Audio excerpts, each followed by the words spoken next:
To be or not to be, that is the question. অর্থাৎ থাকবো কি থাকবো না প্রশ্ন হলো তাই। Frailty, the name is woman. নারীর আরেক নাম দুর্বলতা। আবার আছে when sorrows come, they come not in single but in battalions. অর্থাৎ দুঃখ যখন আসে একা আসে না, আসে দল বেঁধে। There is divinity that shapes our ends. ভাগ্যই সকলকে চূড়ান্ত পরিণতির দিকে ঠেলে দেয়। আবার বলতে পারি brevity is the soul of wit. অর্থাৎ প্রজ্ঞাবানরা অল্প কথা বলে। Listen to many, speak to a few. এছাড়াও আছে there are many things in heaven and earth, Horatio, than are dreamt of in your philosophy. এরকম অনেক দার্শনিক মন্তব্য যে নাটকটিতে আছে সেটি হলো বিখ্যাত নাট্যকার উইলিয়াম শেক্সপিয়রের দীর্ঘতম ট্র্যাজেডি নাটক হ্যামলেট। প্রিয় শিক্ষার্থীরা, আজ আমি তোমাদের পড়াবো হ্যামলেট নাটকটি, যেটি বাংলা সম্মান চতুর্থ বর্ষের ছাত্রছাত্রী যারা জাতীয় বিশ্ববিদ্যালয়ের অধীনে পড়ছ তাদের একটি কোর্স অনুবাদে চিরায়ত সাহিত্যের 4টি সাহিত্যকর্মের একটি হচ্ছে হ্যামলেট। তো এই হ্যামলেট নাটকে এরকমই অনেক দার্শনিক মন্তব্য আছে যেগুলো চিরন্তন বাণী হয়ে এখনও বিরাজমান।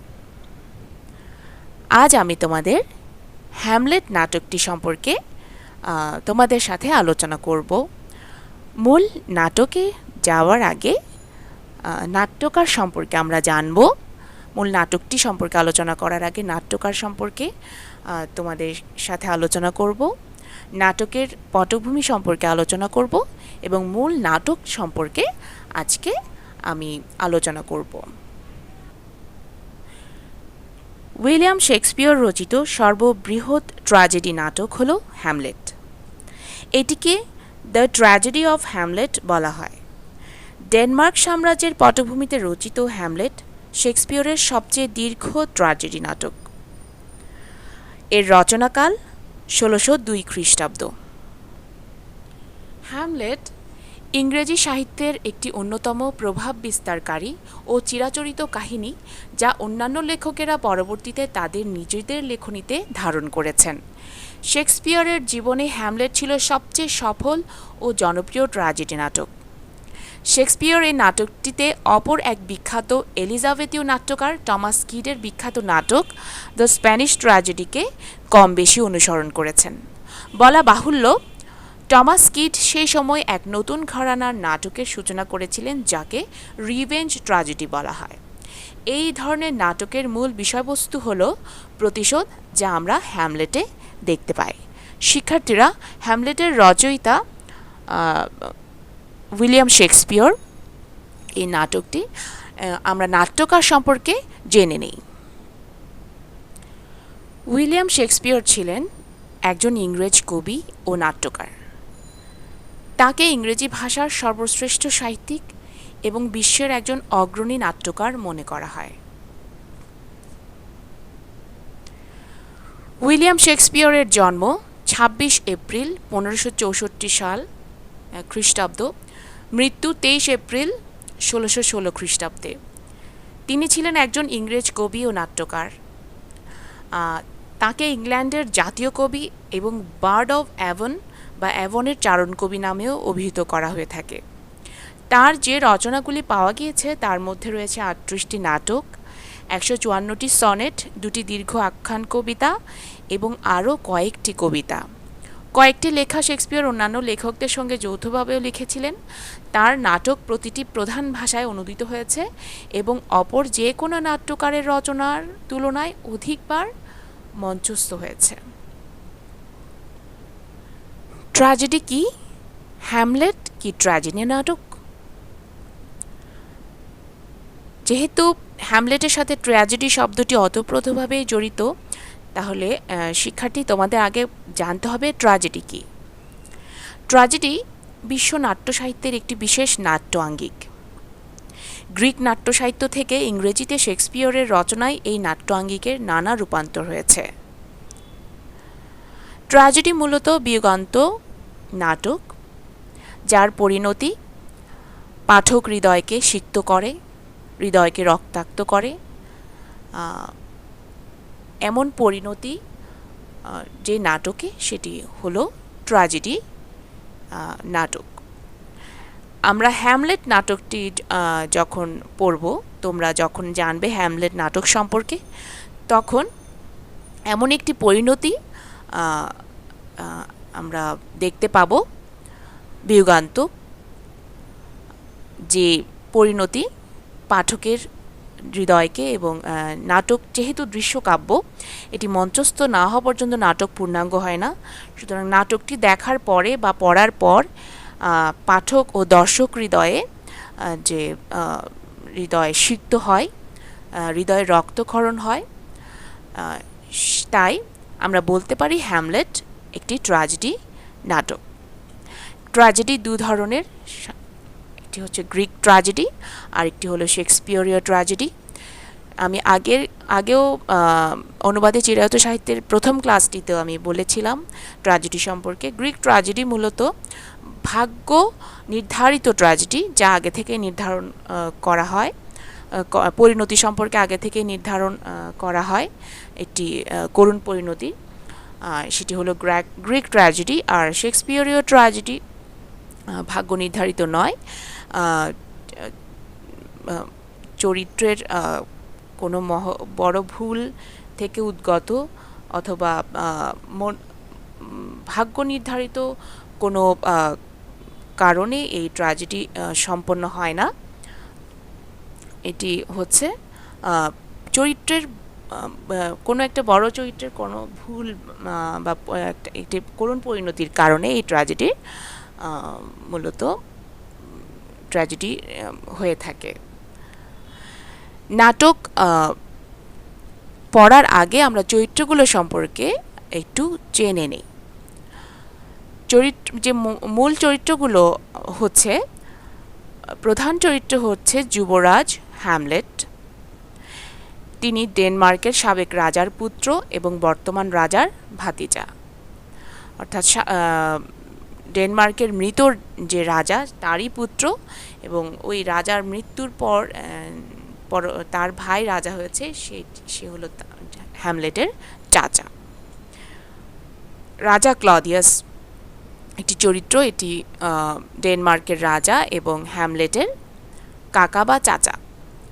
গার্ট্রুড ডেনমার্কের রানী এবং হ্যামলেটের মা, সেই সাথে বর্তমান রাজা ক্লডিয়াসের বর্তমান স্ত্রী। পলোনিয়াস চরিত্রটি হল রাজার প্রধান উপদেষ্টা, গুরুত্বপূর্ণ রাজ্যের গুরুত্বপূর্ণ পদধারী ব্যক্তি। ওফেলিয়া হলো পলোনিয়াসের কন্যা। শুধু পলোনিয়াসের কন্যাই তার পরিচয় নয়, সে হ্যামলেটের প্রেমিকা। হোরেশিও হ্যামলেটের বন্ধু। লেয়ারতেস পলোনিয়াসের পুত্র। রোজেনক্রান্স ও গিল্ডেনস্টার্ন দুটি চরিত্র আমরা পাব। এই দুজন রাজসভাসদ ও হ্যামলেটের বন্ধু। মার্সেলাস রাজ কর্মকর্তা। আর একটি গুরুত্বপূর্ণ চরিত্র, সেটি হচ্ছে হ্যামলেটের বাবার প্রেতাত্মা বা ভূত একটি চরিত্র পাব। হ্যামলেটের বাবার মৃত্যুর পরে এই প্রেতাত্মা, এই চরিত্রটি প্রেতাত্মা হয়ে আসে। ফোর্টিনব্রাস, সে হলো পাশের রাজ্য, ডেনমার্কের পাশের রাজ্য নরওয়ের যুবরাজ। মূলত এই প্রধান চরিত্রগুলো আমরা হ্যামলেট নাটকে পাব। এছাড়াও আর কয়েকটি ছোট চরিত্র এই নাটকে আছে। মূল নাটকের কাহিনী সংক্ষেপ আমি তোমাদেরকে জানাচ্ছি। হ্যামলেটের পিতার আকস্মিক মৃত্যুর পর হ্যামলেটের চাচা ক্লডিয়াস সিংহাসনে আরোহণ করেন এবং হ্যামলেটের মা গার্ট্রুডকে বিয়ে করেন, যিনি বর্তমান ডেনমার্কের রানী। এদিকে হ্যামলেটের পিতার মতো দেখতে এক রহস্যময়ী প্রেতাত্মা হ্যামলেটের সাথে দেখা করে এবং হ্যামলেটকে জানায় যে ক্লডিয়াস অর্থাৎ হ্যামলেটের চাচা, হ্যামলেটের পিতার ছোট ভাই, হ্যামলেটের চাচা ক্লডিয়াস তাকে বাগানে ঘুমন্ত অবস্থায় কানে বিষ ঢেলে হত্যা করেছে এবং তার স্ত্রী গার্ট্রুডকে বিয়ে করেছে। পিতার মৃত্যুর প্রতিশোধ নেওয়ার ইঙ্গিত দেয় তার পিতার প্রেতাত্মা। এতে হ্যামলেটের মনে রহস্য দানা বাঁধে। ভাবেন যে তার পিতা মারা গিয়েছে 2 মাসও হয়নি। রানীর প্রতি মৃত রাজার ভালোবাসার কোনো কমতি ছিল না, অথচ এরই মধ্যে রানী মৃত রাজার ছোট ভাই অর্থাৎ হ্যামলেটের চাচাকে বিয়ে করে বসলেন। তখন হ্যামলেটের ভাবনায় খেলে যায় একটি কথা, ফ্রেলটি দ্য নেম ইজ ওম্যান, অর্থাৎ নারীর আরেক নাম দুর্বলতা। এদিকে রাজ্যের গুরুত্বপূর্ণ পদধারী পলোনিয়াসের কন্যা সুন্দরী ওফেলিয়ার সাথে ছিল হ্যামলেটের প্রেম, কিন্তু পিতার মৃত্যুর পর হ্যামলেটের মনে যে ঝড় বয়ে যায় তাতে তার প্রেমের সম্পর্ক ভেঙে যায়। ওফেলিয়াকে তার পিতা পলোনিয়াস ও ভাই লেয়ার্টেস হ্যামলেটের গতিবিধির দিকে নজর রাখতে বলে। হ্যামলেটের উদ্ভট আচরণ ও উপেক্ষার কারণে মানসিক ভারসাম্যহীন হয়ে পড়ে ওফেলিয়া, শেষে আত্মহত্যা করেন। এদিকে পিতার প্রেতাত্মার দেওয়া পিতার মৃত্যুর বর্ণনায় আদৌ সত্য কিনা তা জানার জন্য একটা কৌশল অবলম্বন করে হ্যামলেট। তিনি একটি নাটক মঞ্চস্থ করার সিদ্ধান্ত নেন, যেখানে তার পিতার প্রেতাত্মা বর্ণিত পিতার হত্যার বর্ণনা হুবহু মঞ্চস্থ করা হয় অভিনেতাদের মাধ্যমে। নাটক চলাকালীন ক্লডিয়াস ও গার্ট্রুডের অভিব্যক্তি দেখে হ্যামলেট অভিব্যক্তি দেখে এবং রাজার ক্রোধে ও রাগের ক্লডিয়াস যখন নাটকের স্থান ত্যাগ করে ইত্যাদি পর্যবেক্ষণ করে হ্যামলেটের বুঝতে বাকি থাকে না যে তার চাচা ক্লডিয়াসই তার পিতার খুনি। এরপর হ্যামলেট তার পিতার হত্যার প্রতিশোধ নেওয়ার জন্য দৃঢ় প্রতিজ্ঞ হলেন। ইতোমধ্যে গার্ট্রুড তার ছেলে হ্যামলেটের সাথে একান্তে কথা বলার জন্য তার কক্ষে হ্যামলেটকে ডাকেন এবং তাকে পর্যবেক্ষণ করার জন্য পলোনিয়াসকে পর্দার আড়ালে লুকিয়ে রাখেন। হ্যামলেট ঘটনাক্রমে পর্দার আড়ালে থাকা পলোনিয়াসকে চাচা ক্লডিয়াস ভেবে নির্বিঘ্নে ছুরিকাঘাতে হত্যা করেন। এই ঘটনায় রাজা ক্লডিয়াস বুঝতে পারেন যে হ্যামলেট প্রকৃতপক্ষে তাকে হত্যা করতে চেয়েছিল। ক্লডিয়াস আতঙ্কিত হয়ে পড়ে। হ্যামলেটের মতিগতি ভালো নয় দেখে তাকে কৌশলে ইংল্যান্ড পাঠিয়ে দিতে চায়। ক্লডিয়াস হ্যামলেটকে কৌশলে ইংল্যান্ডে পাঠানোর সুযোগ তৈরি করে। ইংল্যান্ডে পাঠানোর সময় তার 2 বাল্যবন্ধু ও সহচর রোজেনক্রান্স এবং গিল্ডেনস্টার্নেরকে সঙ্গে পাঠায় ক্লডিয়াস, যাদের কাজ ছিল হ্যামলেটের খোঁজ খবর রাজা ক্লডিয়াসকে জানানো। কিন্তু সমুদ্র যাত্রাপথে হ্যামলেট একটি আদেশপত্র উদ্ধার করে রোজেনক্রান্স এবং গিল্ডেনস্টার্নের কাছ থেকে, যা ছিল ক্লডিয়াস প্রদত্ত। এই আদেশপত্রে ইংল্যান্ডে পা রাখা মাত্র হ্যামলেটকে হত্যা করার আদেশ ছিল। বিপদ বুঝতে পেরে হ্যামলেট কৌশলে তার হত্যার আদেশপত্রটিতে তার নামের পরিবর্তে রোজেনক্রান্স এবং গিল্ডেনস্টার্নের নাম লিখে দেন এবং জাহাজ থেকে পালিয়ে জলদস্যুদের একটি জাহাজে করে পুনরায় ডেনমার্কে ফিরে আসেন। ফিরে এসেই সে তার প্রেমিকা ওফেলিয়ার মৃত্যু সংবাদ পায়। এতে তার মনোবল ভেঙে যায়। শিক্ষার্থীরা, আমি আগেই বলেছি ওফেলিয়া মানসিক ভারসাম্যহীন হয়ে আত্মহত্যা করে। সেই সময়ে হ্যামলেট ছিল না।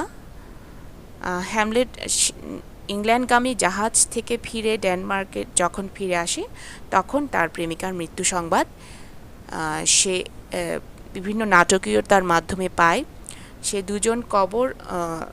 দুজন ব্যক্তিকে দেখতে পায় যারা কবর খুঁড়ছে। হ্যামলেট স্থির করলেন প্রেমিকাকে সমাধি দেওয়ার সময় তিনি উপস্থিত থাকবেন। বন্ধু হোরেশিওর সাথে দেখা করে তারই সাথে সমাধিস্থলে চলে এলেন। সে সময় কবর খুঁড়তে খুঁড়তে দুজন মজুর আপন মনে ভালোবাসার গান গাইছিল। তা শুনে হোরেশিওর দিকে তাকিয়ে হ্যামলেট বললেন, দেখেছ হোরেশিও, কি আশ্চর্য ব্যাপার, এমন ভালোবাসার গান মানুষ কি কবর খুঁড়তে খুঁড়তে গাইতে পারে? হোরেশিও উত্তর দিলেন, বন্ধু, এ খুবই স্বাভাবিক ব্যাপার। ওদের জীবনের বেশিরভাগ কেটে গেছে কবর খুঁড়তে খুঁড়তে, তাই ওরা ভুলে গেছে মৃত্যুশোক বা কবরের অন্ধকারে থাকা বিভীষিকাকে। সাধারণ মানুষের মতো মৃত্যুর ব্যাপারে যদি তাদের কোনো অনুভূতি থাকতো তাহলে এ কাজ তারা কখনোই করতে পারত না। হ্যামলেট এগিয়ে এসে মাটি কাটা মজুরদের একজনকে জিজ্ঞেস করলেন, যে কবরটা খুঁড়ছ তা কি কোনো পুরুষের জন্য? এক ঝলক হ্যামলেটের দিকে তাকিয়ে জবাব দিল লোকটি, আজ্ঞে হুজুর, তা নয়। তাহলে কি কোনো নারীর জন্য? জানতে চাইলেন হ্যামলেট। লোকটি উত্তর দিলেন, না, তাও নয়। অবাক হয়ে হ্যামলেট বলল, তাহলে কার জন্য খুঁড়ছ কবরটা? দার্শনিকের মতো জবাব দেয় লোকটি, যার জন্য কবর খুঁড়ছি তার এখন শুধু একটাই পরিচয়, মৃতদেহ। তবে একদিন সে ছিল অপরূপ সুন্দরী কম বয়সী এক নারী। তার কথা শেষ হতে না হতেই ওফেলিয়ার মৃতদেহ নিয়ে সেখানে হাজির হলো তার বড় ভাই লেয়ার্টিস, সাথে রাজা ক্লডিয়াস আর রানী গাট্রুড। দূর থেকে তাদের দেখতে পেয়ে হ্যামলেট আর হোরেশিও লুকিয়ে পড়লেন কিছুটা দূরে এক সমাধিস্তম্ভে। ওফেলিয়াকে কবরে শোয়াবার পর উপস্থিত সবাই নিয়ম অনুযায়ী তার কবরের উপরে ছড়িয়ে দিল 3 মুঠো মাটি। প্রিয় ছোট বোনটিকে শেষ বিদায় জানাবার সময় নিজেকে আর স্থির রাখতে পারলেন না লেয়ার্টিস। কান্নায় ভেঙে পড়ল সে। তার সেই বুক ফাটা কান্না শুনে নিজেকে লুকিয়ে রাখতে পারলেন না হ্যামলেট। ছুটে এসে দাঁড়ালেন লেয়ার্টিসের সামনে। হাত পা নেড়ে পাগলের মতো অঙ্গভঙ্গি করে লেয়ার্টিসকে বলল হ্যামলেট, বৃথায় তুমি কান্নাকাটি করছো তোমার বোনের জন্য। তার প্রতি আমার যে ভালোবাসা, তোমার ওই ভালোবাসা তার কাছে কিছুই নয়। ওফেলিয়ার জন্য তুমি কি একটা গোটা কুমির খেতে পারো?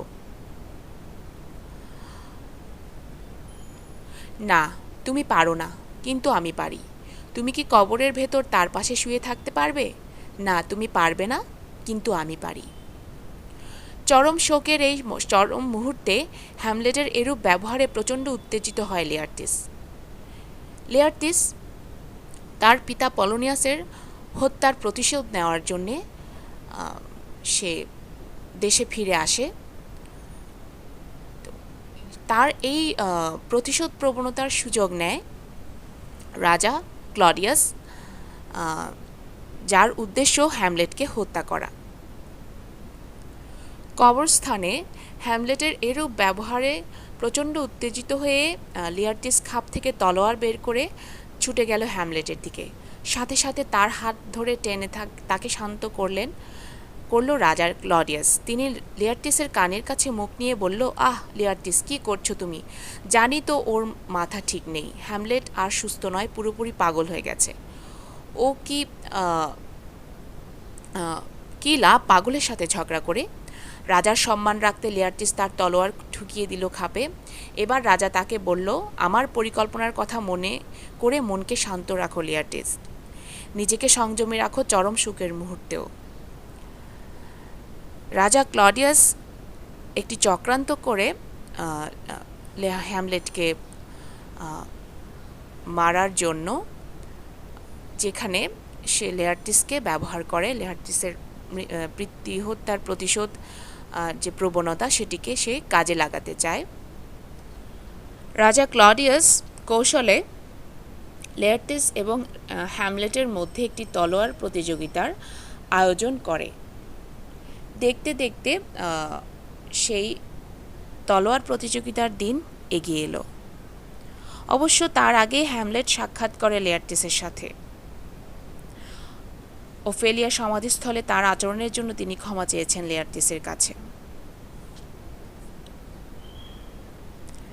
হ্যামলেট তার বাল্যবন্ধু হোরেশিওর সাথে পরামর্শ করে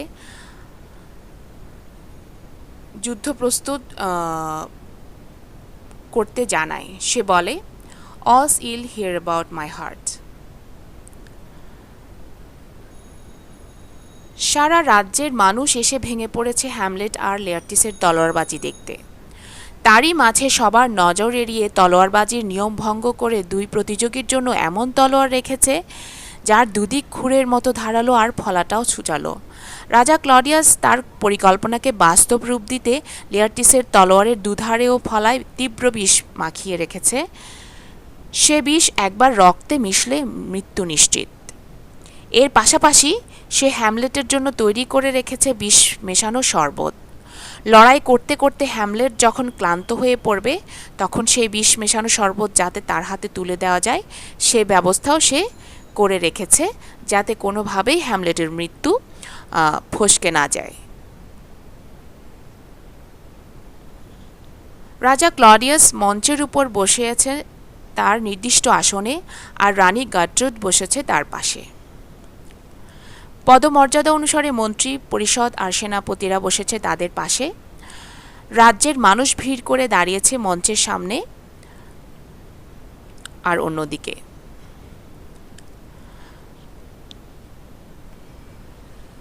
ক্লডিয়াস বিভিন্নভাবে হ্যামলেটের মৃত্যু নিশ্চিত করার ফন্দি আঁটে। সে বলে যে প্রথম আঘাত করতে পারবে তাকে এক গ্লাস মদ পান করাবে, কিন্তু সে মদে কৌশলে বিষ মিশিয়ে রেখে দেয়। হ্যামলেট লেয়ারটিসকে প্রথম আঘাত করে, কিন্তু সে মদ পান না করে লেয়ারটিসকে দ্বিতীয় যুদ্ধের জন্য আমন্ত্রণ জানায়। হ্যামলেট দ্বিতীয়বার আঘাত করলে মদ পান করবে জানায়। হ্যামলেট দ্বিতীয়বার আঘাত করে, কিন্তু এদিকে গার্ট্রুড মদের গ্লাস নিয়ে নেয় নিজের অজান্তে এবং মদ পান করে। ক্লডিয়াস তাকে বাধা দিতে চায়, কিন্তু ততক্ষণে সে মদ পান করে নিয়েছে। এতে গার্ট্রুডের মৃত্যু হয়। লেয়ারটিস আহত অবস্থায় যুদ্ধ চালিয়ে যেতে চায় এবং সে হ্যামলেটকে তার অজান্তে বিষ মিশ্রিত তলোয়ার দ্বারা আঘাত করে। তারা তলোয়ার বদল করে এবং লেয়ারটিস বিষ মিশ্রিত ছুরি দ্বারা নিজেই আঘাতপ্রাপ্ত হয় এবং মৃত্যুর কোলে ঢলে পড়ে। হ্যামলেট তার বিষ মিশ্রিত ছুরি হাতে ক্লডিয়াসের দিকে এগিয়ে যায়। সীমাহীন ক্রোধে তখন সত্যিই উন্মাদ হয়ে উঠেছে হ্যামলেট। বিষ মাখানো তলোয়ারটা তুলে নিয়ে সে এসে দাঁড়ালো মঞ্চে। কেউ কিছু বোঝার আগেই সে তলোয়ারটা সে জোরে বসিয়ে দিল ক্লডিয়াসের বুকের ভেতর। তুমিই ছড়িয়েছ এ বিষ, তাই তোমাকে সেটা ফিরিয়ে দিলাম, চেঁচিয়ে বলে উঠল হ্যামলেট। রাজা, রানী, ক্লডিয়াস সবাই মৃত।